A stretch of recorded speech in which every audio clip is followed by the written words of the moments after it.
Buenas noches, regresamos aquí a la transmisión del programa Aquí Vamos, que transmitimos en la Jornada de Oriente.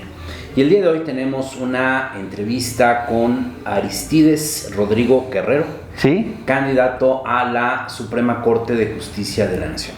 Muchísimas gracias a la jornada y saludo a toda la audiencia. No, gracias a ti. ¿Puedo hablar de tú? Sí, claro. Eres muy joven, ¿no? Sí, de hecho voy a ser el ministro más joven en la nueva integración de la Corte. Ajá. Dentro del segmento de hombres, hay mujeres más jóvenes que yo dentro del segmento de mujeres, pero voy a ser el ministro hombre más joven en la Corte. ¿Cuántos años tienes? Yo tengo 41 años, en realidad ya no entro en la definición de joven, pero soy un adulto joven, también con ideas frescas, estoy más fresco que una lechuga. Bueno, frente al promedio de edades que ha habido en la Suprema Corte de Justicia, por supuesto que sí, eres un rostro muy joven. Sí. Que creo que eso es algo que te está posibilitando este tipo de elección, esta elección inédita en México, Claro. de que el voto popular defina a los miembros del máximo tribunal del país. Así es. Me llama mucho la atención en tu tríptico que estás repartiendo Ajá. para promocionarte. Dices, empecé sacando copias y cosiendo expedientes. Es decir, tú vienes Desde abajo. desde Sí. lo más básico, desde estos trabajadores que a veces pasan invisibles. Sí, en Judicial. realidad el Poder Judicial inicias así, cosiendo expedientes, Claro. y no es una analogía, en realidad los expedientes con aguja y con hilo se van cosiendo precisamente a partir de las actuaciones que van llegando. Entonces le vas incorporando nuevas hojas al expediente y para no estar engargolando y luego desengargolar, pues se cosen los expedientes y así es como empezamos desde abajo. Y después fui secretario de Estudio y Cuenta, bueno, auxiliar, luego secretario de Estudio y Cuenta, luego director de Jurisprudencia y más adelante me designaron comisionado y después en la última etapa fui presidente del Instituto de Transparencia de la Ciudad de México. Muy bien. Ahora, tú en este tríptico dices algunas cosas que me parecen muy interesantes. Dices algo que me llama mucho la atención. Dice, seré ministro de territorio, no de escritorio. Siempre hemos visualizado a los Sí. ministros de la Suprema Corte de Justicia de la Nación como estos hombres togados Claro. que están en una cúpula, Ujú. que están siempre en una caja de cristal, que a veces se les ha cuestionado muy alejados de la realidad cotidiana de los mexicanos y que siempre se les ve como hombres encerrados en cuatro paredes haciendo una interpretación de la Constitución como órgano de contención de la Constitución. Y tú estás planteando un ministro de territorio. ¿Cuál es? Explícanos cuál sería esta propuesta. ¿Cómo sería un ministro de la Corte haciendo trabajo territorial en México? Pues para empezar vamos a sacar a la Corte Pino Suárez. Ya no vamos a sesionar siempre en la Ciudad de México. Estoy planteando que podamos llevar a cabo sesiones públicas en plazas públicas, pero también en universidades. Eso es muy importante porque de esta manera se va a comunicar de mejor manera lo que se está debatiendo en el propio Tribunal Constitucional Mexicano.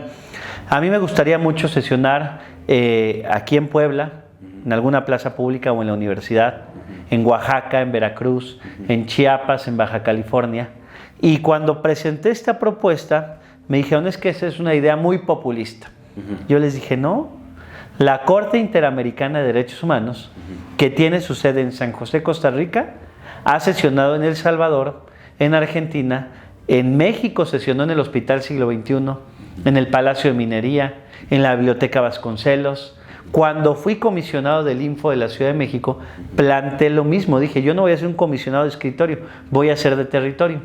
Sesionamos en la explanada de la Alcaldía de Iztapalapa, en Tlalpan, en Tláhuac, en Magdalena Contreras, en Coajimalpa. Sesionamos en universidades, sesionamos en el metro, en la antigua cárcel de Santa Marta, Catitla, y hemos demostrado que precisamente una sesión pública en lo público ayuda también a que el ministro, bueno, en su momento el comisionado, ahora el ministro, utilicemos un lenguaje más sencillo. Porque si nosotros tenemos un auditorio repleto de universitarios y universitarias, en el momento en el que estamos debatiendo un asunto como la despenalización del aborto, y vemos que un alumno de repente está en su celular, ya no está poniendo atención, pues automáticamente buscamos utilizar un lenguaje más sencillo para poder comunicar de mejor manera. Hoy en día las sesiones se transmiten en YouTube, es cierto, sí, claro. Son extremadamente aburridas. Yo no sé si alguno de ustedes ha visto una sesión de la Corte, sale el secretario Estoy Cuenta y doy cuenta con el expediente, no se entiende lo que se está diciendo, pareciera que es lejana esta justicia a la gente, y por eso estoy planteando ser un ministro de territorio, no de escritorio, con sesiones públicas en espacios públicos. Más que aburrida, las sesiones se han vuelto crípticas, es decir, si no es un especialista en derecho, no se puede entender muchas veces el contenido de un debate, de una deliberación dentro del Pleno de la Suprema Corte. Sí. Creo que se ha generado un lenguaje muy alejado para el entendimiento del grueso de los mexicanos. Sí, totalmente de acuerdo. De hecho, una amiga me decía, es que ustedes no hablan español, hablan abogañol y palabras en latín. Me acuerdo yo cuando una vez que era secretario auxiliar, me dijo un secretario, Estoy Cuenta, ahí hay un lapsus calami.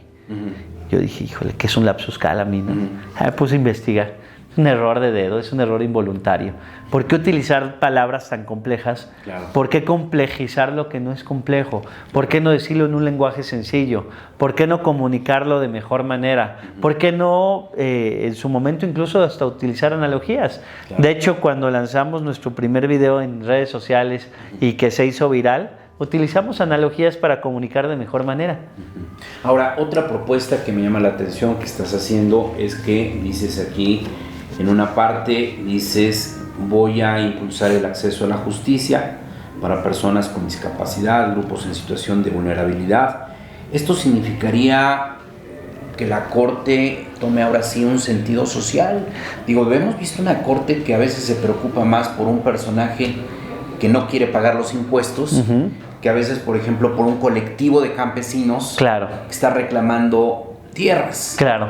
Y entonces a veces atrae la Corte el tema de ese empresario que no quiere pagar impuestos y no atiende casos como, por ejemplo, de colectivos campesinos, colectivos claro. obreros, colectivos de colonos que están enfrentando alguna situación especial. Claro. Sí, la verdad es que muchas veces la Corte no ha logrado inclusión y no ha logrado visibilizar lo que necesariamente hay que empezar a poner sobre la mesa, que son los derechos de los pueblos y comunidades indígenas. Justamente nosotros iniciamos campaña en Chiapas, en Tenejapa, y veíamos la realidad que se vive en Chiapas, pero después nos fuimos a Tabasco con una comunidad de pescadoras y pescadores, y es parte también de la campaña que estamos haciendo. Porque a mí me han dicho, a ver, vamos a reunirnos y vamos a hacer un evento o una actividad con el colegio de abogados tal, con el colegio de notarios tal, y yo les digo, sí, lo hago con mucho gusto, pero a mí me interesa más estar con una comunidad de pescadoras y pescadores. En Acapulco estuve con pescadores damnificados por el huracán Otis, en Baja California estuve en San Quintín con una comunidad de jornaleros agrícolas, en Tamaulipas estuve con trabajadoras y trabajadores de la maquila, y eso es lo que resulta necesario escuchar, y de eso también resulta necesario empaparnos. Pero adicionalmente, dentro de esta propuesta, a la que le hemos llamado justicia humanista, estamos proponiendo que dentro de mi ponencia, y si se puede la Corte, yo estoy seguro que mis colegas ministros y ministras van a compartir la idea, haya por lo menos un 10% de integrantes que pertenezcan a un grupo en situación de vulnerabilidad.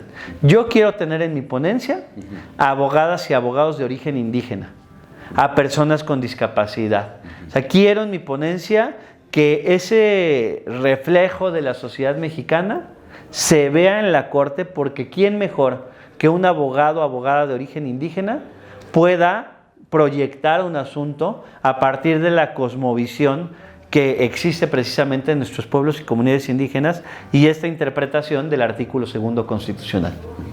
Ahora, esta elección no solamente es inédita, sino yo diría que es la elección más complicada que hemos tenido en la historia de México, porque hay un sector de la élite política, no de la población, que ha querido descalificar este proceso. Sí. Y que es muy insistente en decir, pareciera que los candidatos, y ahorita me viene a la mente esa crítica al estarte escuchando, dice, parece que los candidatos estuvieran buscando un puesto de elección popular y no un lugar en la Suprema Corte de Justicia.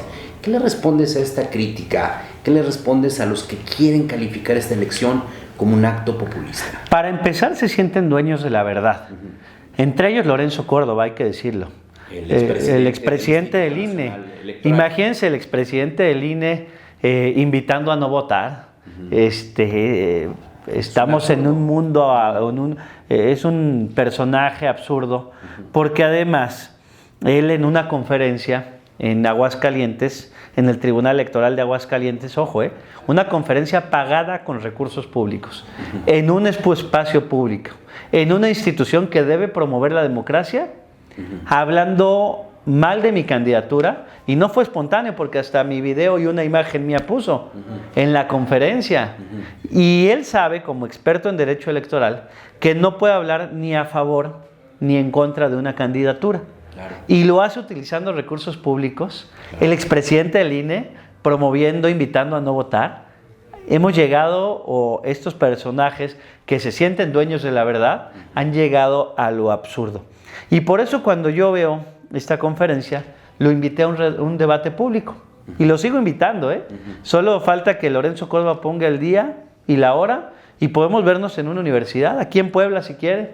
Hagámoslo en una universidad, hagámoslo en algún espacio, en algún medio de comunicación. Es más, podrías incluso ser el encargado de moderar ese debate. Invitamos a Lorenzo Córdoba a debatir. Vamos a hacerlo aquí en Puebla si gusta, y hagámoslo en la jornada y hagamos un ejercicio interesante y hagamos un debate académico. No, ni siquiera puede ser, podemos alejarlo completamente de las campañas electorales, pero que el señor deje de estar desincentivando el voto y que deje de estar hablando mal de las candidaturas, y sobre todo cuando no estamos presentes. Vamos a hacerlo de frente. Yo siempre lo he invitado, vamos a debatir de frente, deja de hablar mal de mí a mis espaldas. ¿Por qué focalizó hacia ti estas críticas, este ataque? ¿Cuál fue la motivación? Creo yo que porque estamos creciendo mucho en las encuestas. Precisamente acaba de salir la encuesta de Gobernarte y nos pone arriba y en primer lugar dentro del segmento de hombres. Y adicionalmente, porque no supo asimilar también que estamos haciendo una campaña disruptiva. Claro. Porque cuando presentamos el primer video, además lo hicimos en la Facultad de Derecho de la UNAM, y fue un video grabado con un teléfono celular. No hicimos un gran spot. Y en este primer video, justamente utilizamos una analogía. Soy profesor de la universidad, de la UNAM, y para comunicar de mejor manera el derecho siempre utilizo analogías. Por ejemplo, cuando hablo de la reforma de derechos humanos de 10 de junio de 2011, en donde cambió en el artículo primero la palabra otorgar por reconocer, yo les digo a mis alumnas y alumnos, a ver, para que se les quede muy grabado, acuérdense de la canción de José José de Amar y Querer. Les digo, así como amar y querer no es igual, otorgar y reconocer no es igual. Otorgar es el Estado te da. Reconocer es naces con derechos humanos y el Estado te los reconoce. Y me han tocado alumnos después de 5, 7, 8 años que me dicen, oiga, profe, fíjese que corté con mi ex y estaba escuchando a José José y me acordé de los derechos humanos. Entonces, ¿cómo una analogía te puede ayudar a un mejor entendimiento del derecho? Claro. Y entonces, cuando presentamos el primer video de campaña, pues lanzamos y dijimos, a ver, vamos a llevarlo a una analogía que pareciera totalmente absurda. Y en lugar de salir y decir, soy licenciado, especialista, maestro y doctor en Derecho, con mención honorífica, y un video muy ególatra, pues dije, vamos a reírnos de nosotros mismos. Y vamos a reírnos de nosotros mismos, y dije, estoy tan preparado, o estoy más preparado que un chicharrón para ser ministro de la Suprema Corte de Justicia de la Nación. Y cuando dije eso, parece que todos mis colegas abogados pegaron el grito al cielo, y pareciera yo que hubiera dicho algo que rompiera con el protocolo de la impartición de justicia o con la seriedad de la Corte. A ver, no, señores, no. El derecho es cambiante, la sociedad es cambiante, la forma de comunicación evoluciona, la forma de entendimiento es diferente y la pedagogía por analogía que utilizo en clases, como comparar el federalismo con el mole o una concha de pan con el artículo 2 constitucional o el amar y querer de José José con la reforma en materia de derechos humanos, es una herramienta útil para lograr comunicar de mejor manera el derecho. Y entonces el señor Lorenzo Córdoba pega el grito al cielo y en lugar de hablar del perfil, en lugar de hablar de las propuestas, se va a lo efímero, que simplemente fue una estrategia pedagógica por analogía en la comunicación. Esta semana hemos tenido un debate generado por el expresidente de México, Ernesto Zedillo, Sí. quien él publica un artículo en una prestigiosa revista, no tan prestigiosa, y donde él dice: el próximo 1 de junio termina la democracia en México. Se extingue la democracia en México porque la elección del Poder Judicial significa terminar con los contrapesos, significa terminar con la división de poderes, significa entrar a un estado autoritario. Yo te quiero preguntar, más que cuestionarte sobre las palabras de Ernesto Zedillo, quiero preguntarte, ¿qué hubiera pasado en México si no se cambia este modelo de constituir a la Corte? ¿Qué hubiera pasado? ¿Cuál es el escenario que tú visualizas si siguiéramos teniendo la Corte tal como ha venido funcionando? Pues yo creo que para empezar, Ernesto Zedillo se debe comer un taco de lengua, porque es muy fácil hablar, pero él en su momento, recordemos, con la reforma del 94, inició este nuevo modelo de imposición de ministros de la Corte a modo. Él fue el que lo propuso, ¿eh? Sí. Pasamos de una corte de 23 ministras, ministros en realidad, porque mujeres prácticamente no había, a un modelo de 11 ministros, que además él llegó y dijo: yo quito a todos y yo pongo a todos.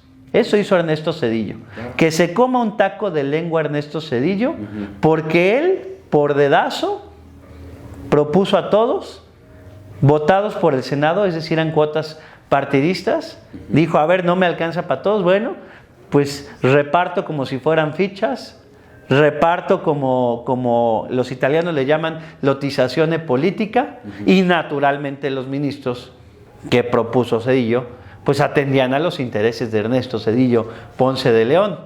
Era un modelo de imposición, era un modelo de imposición, dedazo descarado. Entonces, ¿cómo se atreve Ernesto Zedillo a decir que la democracia en México va a culminar cuando, por el contrario, vamos a tener una fiesta de la justicia en México, vamos a tener una fiesta de la democracia? La ciudadanía, a través del voto popular, va a elegir a aquellos que considere que son los mejores perfiles para el Tribunal Constitucional mexicano. En realidad, el modelo anterior hubiese sido muy cómodo si se hubiera mantenido, porque pues prácticamente era una designación directa. El presidente podía decir: es este, el Senado votaba, y prácticamente este nuevo modelo lo que hace es abrir la posibilidad de que lleguen caras nuevas a la Corte, de que llegue un perfil universitario a la Corte, de que llegue un académico que se inscribió como un servidor y simplemente dijo: yo quiero transformar el Tribunal Constitucional mexicano. Entonces, que se coma un taco de lengua Ernesto Zedillo. Ahora, hay una pregunta que me parece que es básica en este tema. Hay esta discusión de grandes temas sobre el modelo, el cambio de modelo para integrar el Poder Judicial Federal, después ya los poderes judiciales de los estados, y el debate se ha centrado en lo que dice Zedillo, o lo que no dice Zedillo, en lo que decidió el Congreso de la Unión. Pero para la gente común y corriente, a ver, ¿qué se le puede decir? ¿Qué va a cambiar con esta elección? Actualmente existe mucho hartazgo en la población. Nadie quiere denunciar un delito porque es someterse a un sistema de tortura. Primero llegar a una agencia del Ministerio Público, que te atiendan, pasarte las horas para que te enfrentas a un Ministerio Público malhumorado o corrupto que no te va a atender. Presentas la demanda, pierdes tiempo, pierdes dinero, y luego la demanda se queda en el limbo. Pueden pasar días, semanas, meses, años, y una carpeta de investigación nunca se judicializa o nunca se hace la primera audiencia.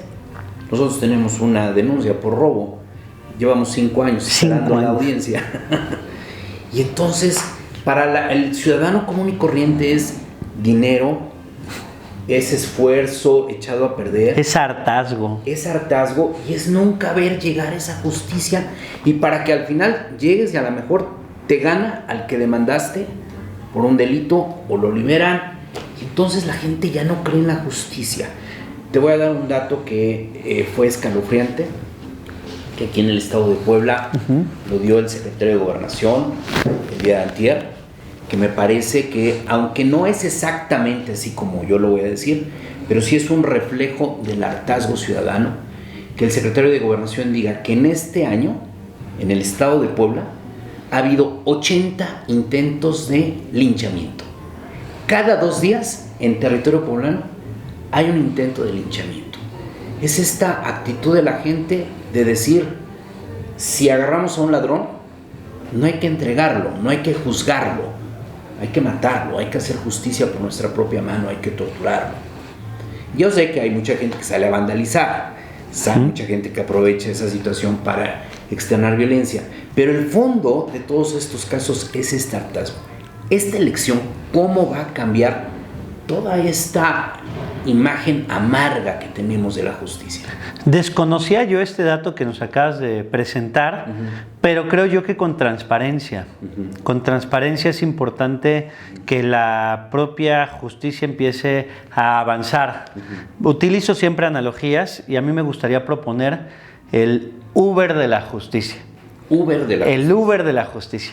Así como cuando tú pides un taxi, automóvil o el Didi, la justicia, para no hacer comerciales a uno u otro, y lo pides y tú puedes ir viendo en tiempo real cómo va avanzando el automóvil y en cuánto tiempo va a llegar, que con inteligencia artificial tú puedas ir rastreando en qué etapa se encuentra tu expediente, cuánto tiempo se ha tardado, cuánto tiempo se están tardando los jueces en resolver los asuntos, si ya brincaron tu expediente, porque pues otra de las máximas que yo he escuchado desde Baja California hasta Tabasco es: en México solo hay justicia para el que tiene dinero. Para el rico. Para el rico. Y entonces, ¿por qué?